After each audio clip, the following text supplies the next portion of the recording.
কাল কিয়ামতের ময়দানে জিজ্ঞাসা করা ছাড়া আমরা কোথাও যেতে পারবো না। লা তাজুলু কদমা আবদিন হাত্তা ইউসআলা আন আরবা। এই চারটি প্রশ্ন না করা পর্যন্ত আমাদের পা গুলো জায়গা থেকে নড়াচড়া করবে না। আরেক হাদিসের মধ্যে নবী আলাইহিস সালাতু ওয়াস সালাম ইরশাদ ফরমান, ইগতানিম খামসান ক্বাবলা খামসিন। আল্লাহর নবী বলেন, পাঁচটি বস্তুকে গনিমত মনে করো, অন্য পাঁচটি বস্তু চলে আসার পূর্বে। শাবাবাকা ক্বাবলা হারামিক। আল্লাহর নবী ডাক দিয়া বলেন, তোমার যৌবনটাকে মূল্যায়ন করো, তোমার যৌবন চলে যাওয়ার পূর্বে, তোমার বার্ধক্য চলে আসার পূর্বে। সময় কম, এই জন্য সংক্ষেপ করে বলছি। আমার হাতে আর মাত্র 10-12 মিনিট সময় আছে। আমার দুনো ভাই হাজির হয়ে গেছেন আজকের মধ্যমণি। বলেন আল্লাহু আকবার। সবাই বলেন আলহামদুলিল্লাহ। যাদের অপেক্ষা করছিলাম তারা সবাই চলে আসছেন। আবার বলি আলহামদুলিল্লাহ। বলছিলাম আল্লাহর নবী ডাক দিয়া বলেন, ইগতানিম খামসান ক্বাবলা খামসিন। প্রসিদ্ধ হাদিস, অনেকবার শোনা হয়ে গেছে কিন্তু আমল হয় না। এজন্য আবারও বলছি, আল্লাহর নবী ডাক দিয়া বলেন, তোমার যৌবনটাকে মূল্যায়ন করো, যৌবন চলে যাওয়ার পূর্বে। ওয়াসিহহাতাকা ক্বাবলা সাকামিক। তোমার সুস্থতাটাকে তুমি মূল্যায়ন করো অসুস্থ হয়ে যাওয়ার পূর্বে। এরপর আল্লাহর নবী ডাক দিয়া বলেন, ওয়া ফারাগাকা ক্বাবলা শুগলিক। তুমি অবসর আছো, অবসর সময়টাকে মূল্যায়ন করো ব্যস্ত হওয়ার পূর্বে। ওয়া হায়াতাকা ক্বাবলা মাউতিকা।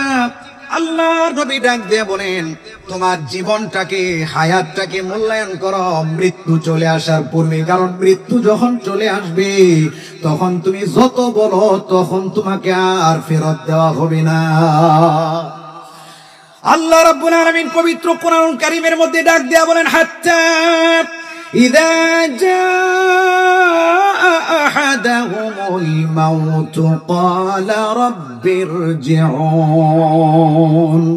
আল্লাহ রাব্বুল আলামিন বলেন, মৃত্যু যখন তোমাদের কাছে চলে আসে তখন সে বলবে, আল্লাহ আমাকে দুনিয়াতে আবার দেওয়া হোক, লাআল্লি আমালু সালিহান ফীমা তারাকতু কাল্লা। আল্লাহ আমাকে দুনিয়াতে ফেরত দেওয়া হোক, আমি নেক আমল করব, আমি আর গুনার কাজ করব না। আল্লাহ ডাক দিয়া বলেন, কাল্লা, কখনো তোমাকে আর দুনিয়াতে ফেরত দেওয়া হবে না। এজন্য আল্লাহ রাব্বুল আলামিন সূরাতুল মুনাফিকুনের শেষ অংশে ডাক দিয়া বলেন, ওয়া আনফিকু মিম্মা রাযাকনাকুম মিন ক্বাবলি আইয়াতিয়া আহাদাকুমুল মাউত। আল্লাহ রাব্বুল আলামিন ডাক দিয়া বলেন, এই পৃথিবীর মানুষ, মৃত্যু চলে আসার পূর্বে আল্লাহর রাস্তায় খরচ করো, আল্লাহর রাস্তায় দান খায়রাত করো, যাকাত দাও, ফিতরা দাও, সদকা করো, দান খায়রাত করো। কারণ মৃত্যু যখন চলে আসবে তখন তুমি বলবে, আল্লাহ আমাকে আরেকটু সময় দেওয়া হোক, আমি সব সম্পদ তোমার রাস্তায় খরচ করব, আমি তোমার কদমে সেজদায় পড়ে থাকবো, নেক আমল করব, গুনার কাজ করব না, একটু সময় দেওয়া হোক। এই পৃথিবীর মুসলমানেরা, যুবক ভাইয়েরা, মুরব্বী বাবারা, খেয়াল করে শুনেন। আল্লাহ রাব্বুল আলামিন ডাক দিয়া বলেন, মৃত্যু যখন চলে আসবে আমরা প্রত্যেকেই বলবো, আল্লাহ একটু সুযোগ দেওয়া হোক, জীবনে ভালো আমল করতে পারি নাই, জীবনে সদকা দান খায়রাত করতে পারি নাই, আয় আল্লাহ একটু সময় দেন, সব সম্পদ আপনার রাস্তায় দান করে দিব, একটু সময় দেন, যতটুকু সময় পাবো গুনাহ করব না, আপনার কদমে সেজদায় পড়ে থাকবো। আল্লাহ রাব্বুল আলামিন ডাক দিয়ে বলেন, 1 সেকেন্ড সময় দেওয়া হবে না। যার মৃত্যু চলে আসে 1 সেকেন্ড আগেও না, 1 সেকেন্ড পরেও না। এই জন্য আল্লাহ রাব্বুল আলামিন ডাক দিয়ে বলেন, হায়াতাকা ক্বাবলা মাউতিক। জীবিত থাকতে, জীবন থাকতে তুমি জীবনের মূল্যায়ন করো, হায়াতের মূল্যায়ন করো। 5 নাম্বার আল্লাহর নবী ডাক দিয়া বলেন, ওয়া গিনাকা ক্বাবলা ফাকরিক। তোমার ধনাঢ্য অবস্থা, তোমার সচ্ছলতা অবস্থাকে তুমি মূল্যায়ন করো গরিব হয়ে যাওয়ার আগে। কারণ তুমি যখন গরিব হয়ে যাবে তখন তুমি মন চাইলেও দান করতে পারবে না। এই জন্য যতক্ষণ তোমার কাছে সম্পদ আছে তুমি আল্লাহর রাস্তায় দান করো, হজ করে ফেলো, যাকাত দাও, ফিতরা দাও, গরিবদেরকে সহযোগিতা করো। এমন সময় আসবে তোমার হাতে টাকা থাকবে না, মন থাকবে, দিতে চাইলেও তুমি দিতে পারবে না। এজন্য সময়কে মূল্যায়ন করা, নিজের জীবনকে মূল্যায়ন করা, নিজের অবসর সময়কে মূল্যায়ন করা। কারণ অবসর সময় যখন শেষ হয়ে যাবে, ব্যস্ত হয়ে যাব, তখন আর ইবাদত করতে পারবো না। ধনী থাকা অবস্থায়, হাতে সম্পদ থাকা অবস্থায় আল্লাহর রাস্তায় খরচ করা। কারণ এমন সময় আসবে হয়তো আমার কাছে টাকা থাকবে না, মন থাকবে দেওয়ার, কিন্তু দিতে পারবো না। তখন আফসোস করলে লাভ হবে না। মৃত্যু চলে আসবে, মন চাবে সব দিয়ে দেই। হঠাৎ আজরাইল আলাইহিস সালাতু ওয়াস সালাম চলে আসবেন, কিন্তু মন থাকলেও দেওয়ার মতো সময় থাকবে না। এজন্য আসুন আমরা সময়কে মূল্যায়ন করি, আল্লাহর রাস্তায় দান খায়রাত বেশি বেশি করি। আজকে একটা সুবর্ণ সুযোগ আল্লাহর রাস্তায় দান করার।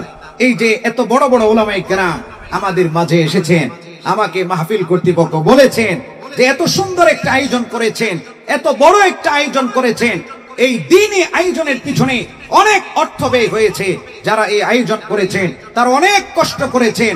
আমরা তো সবটুকু দিতে পারবো না, কিন্তু আমরা সামান্য দিয়ে এই বিশাল আয়োজনের আমরা যদি একটু সাদকায়ে জারিয়া হিসাবে আমরা অংশগ্রহণ করে সওয়াবের অধিকারী হতে পারি, এটা আমাদের জন্য বড় সৌভাগ্যের বিষয় হবে।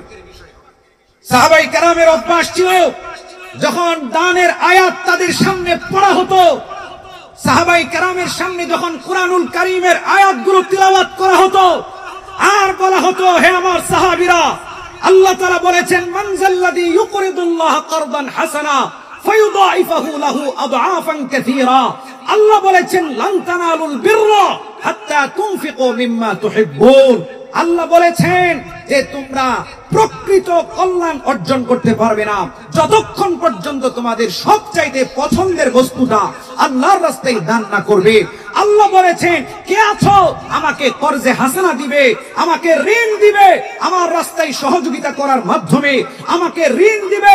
সাহাবায়ে কেরামে আয়াতগুলো শুনো, কেউ কেউ বলতেছেন, ইয়া রাসূলুল্লাহ, ইয়া হাবিবাল্লাহ, আমার কাছে বাইরাহা নামক বাগান সবচাইতে দামি সম্পদ, মদিনার সবচাইতে দামি বাগান, ওইটা আমি আল্লাহর রাস্তায় দিয়ে প্রকৃত কল্যাণ অর্জন করতে চাই। আল্লাহ আমাদের কাছে ঋণ চেয়েছেন, আমার সবচাইতে দামি বাগানটা আল্লাহকে ঋণ হিসাবে দিয়ে আমি দামি হয়ে যেতে চাই।